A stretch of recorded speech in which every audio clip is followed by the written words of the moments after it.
الله اندړ وایي امیر خان متقي فیض حمید ټاکله د پخوانی حکومت د ملي امنیت شوراویان رحمت الله اندړ په خپلو تازه څرګندونو کې پر طالبانو سختې نیوکې کړي او ویلي دي چې طالبانو هیڅ تغییر نه دی کړی.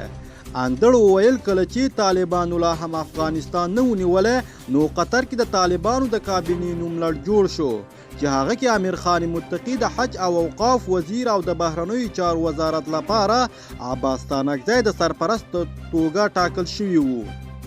خو کله چې بیا د برادر او حقانیانو ترمنځ شخړه رامنځته شوه د قدرت پر سر اصلي لامل یې همدا و او وروسته بیا فیض حمید چې د آی مشر دی افغانستان ته راغی جوړهیي ور وکړه او متقي د بهرنیو چارو وزیر کړ.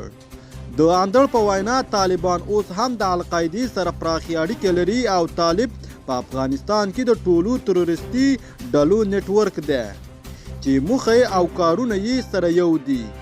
د ده په وینا طالبان تر اوسه له پاکستان څخه معلوم تعریف نه لري او ملت ته یې نه ده روښانه کړې ولې پاکستان له دوی څخه معلوم تعریف لري چې د نورو هیوادونو په څیر یې تر اوسه په رسمیت نه دي پیژندلي. د اندړ په خبره طالبان یوه ډله ده حکومت او واکي انحصار کړی نه یې ټاکنې کړي او نه یې کوم بل څه ولې چې دوی د داخلي مشروعیت ترلاسه نه کړي نو هیڅکله د رسمیت نشي ترلاسه کولی.